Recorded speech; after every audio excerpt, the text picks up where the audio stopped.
नमस्कार दोस्तों। आज मैंने आपको पहले भी बताया था कि 1 मिनट के टाइम फ्रेम पे हम एंट्री कैसे लेते हैं।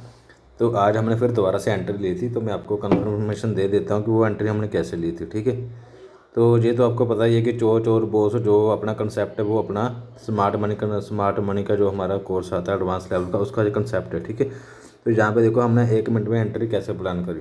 देखो यहाँ पर क्या था, जब मार्केट ने आपका 1 मिनट में यहाँ पे जब मार्केट ने अपना चेंज ऑफ करेक्टर करा, चेंज ऑफ करेक्टर होने के बाद इसका जो ऑर्डर ब्लॉक आ रहा था, एक ऑर्डर ब्लॉक उसका ये आ रहा था, ये रेड वाला। दूसरा ऑर्डर ब्लॉक इसका आ रहा था ये वाला, ये जो मतलब एक हैमर टाइप बना है, उसका विक ऊपर बड़ा है और नीचे भी बड़ा है।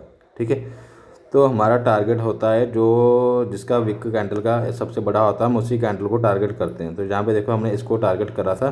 ठीक है, तो ये हमारा एक यहाँ से एक बैंक की एंट्री थी, एक हमारा एक डिमांड का एक लेवल 1 मिनट का बन रहा था। तो मैं आपको बता देता हूँ, जहाँ पे मैंने इसको पहले से ही अपना इसको टारगेट करके रखा था। एक बार आपको मैं ड्रॉ करके दिखा देता हूँ। ठीक है, ये देखो ये कैंडल को मैंने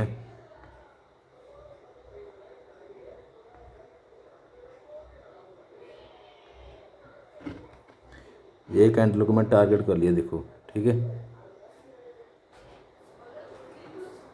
ये कैंडल को मैंने टारगेट कर लिया। तो टारगेट करने के बाद देखो जब मार्केट आई, मतलब उस विक के बिल्कुल लो पॉइंट पे मेरी एंट्री थी,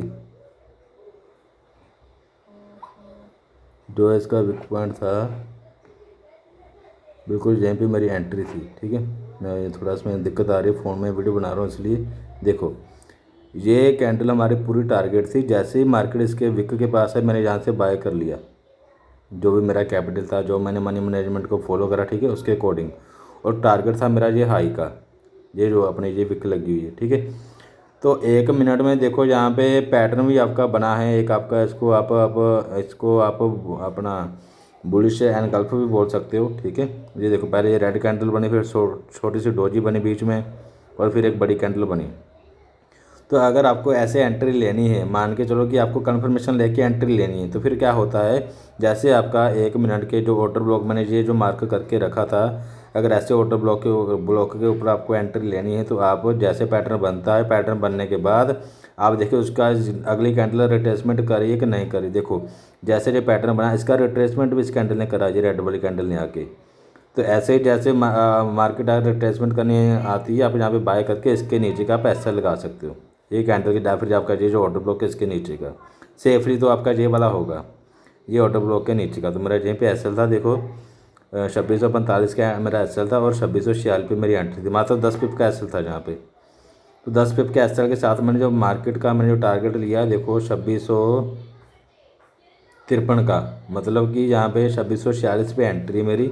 2646 मान के चलो 40 और 50 60 पिप का मैंने 10 पिप के एसएल के साथ में 60 पिप का मैंने टारगेट लिया। तो ऐसे ही एंट्री मैं आपको लो रिस्क वाली बताता हूँ कि आपने कैसे लेनी है, विद कन्फर्मेशन के साथ में और विद मिनिमम एसएल के साथ में। ठीक है, आपको भी सीखना है तो मैं आपको सिखाऊंगा, लेकिन आप थोड़ा सा मुझे सपोर्ट करिए, वीडियो को लाइक शेयर सब्सक्राइब करिए चैनल को। तो मैं आपको ऐसे ही बताता रहूँगा कि आपने छोटे टाइम फ्रेम के एंट्री कैसे लेनी है। ठीक है, ये एक स्कैल्पिंग ट्रेड थी जिसको हम स्कैल्पिंग बोलते हैं। स्कैल्पिंग का मतलब होता है कि हमने अपना एंट्री लिया और उस ट्रेड को हमने ज़्यादा होल्ड नहीं करा, हमने 5 मिनट के एंटर में या 5 10 मिनट में हमने उसको अपना बुक कर लिया। इसको स्कैल्पिंग बोलते हैं। स्कैल्पिंग की मैंने ट्रेड करी थी 1 मिनट के चार्ट में। तो स्कैल्पिंग हो गया, इंट्राडे हो गया, स्विंग हो गया, आपको जो भी सीखना है तो मैं आपको गाइड करूँगा। ठीक है, तो चैनल को लाइक सब्सक्राइब और शेयर कर दीजिए। बहुत बहुत धन्यवाद आपका दोस्तों, थैंक यू।